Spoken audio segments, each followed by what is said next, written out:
In the Gospel of Matthew, the virgin birth of Jesus, which we celebrate at Christmas, is said to fulfill a passage in Isaiah 7, the Emmanuel prophecy. And so we sing, O come, Emmanuel. But if you go back and read the book of Isaiah, it's hard to see how that prophecy in Isaiah 7 can simply be seen as fulfilled in Jesus' own coming, since Isaiah 7 is talking about things taking place in Isaiah's own day.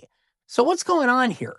Hi, I'm Michael Barber. I'm professor of biblical studies and theology at the Augustine Institute Graduate School in St. Louis, Missouri. And we're talking here in the series about Matthew's teaching that Jesus fulfills Isaiah 7.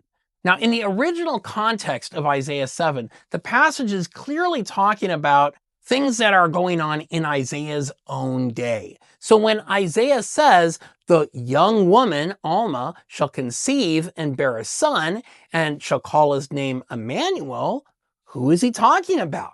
Well, interestingly enough, in the very next chapter, Isaiah speaks of this Emmanuel child again. And in context, it's clear that he's referring to the birth of his own son. Now, there's a classic article written on this by Herbert Wolfe. But long before him, none other than Thomas Aquinas noted the same thing.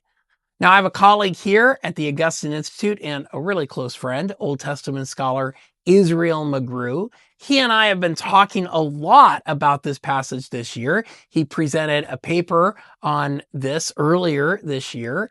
And when it's published, I'll let you know. I'm going to give you a little bit of my own take on this, but we're largely in agreement. In his commentary on Isaiah, Thomas says that the Emmanuel child in chapter 8 is Isaiah's own son.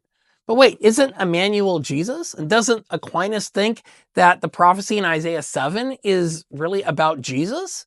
Well, yeah, so is Thomas contradicting what he wrote in Isaiah 7 when he talks about the Emmanuel child in Isaiah 8?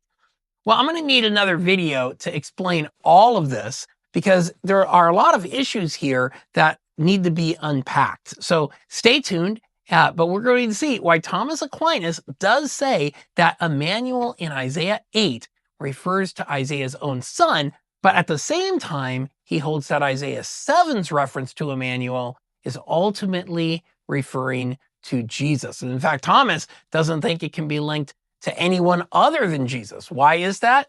We're going to talk about that next in the next video. Thanks for watching.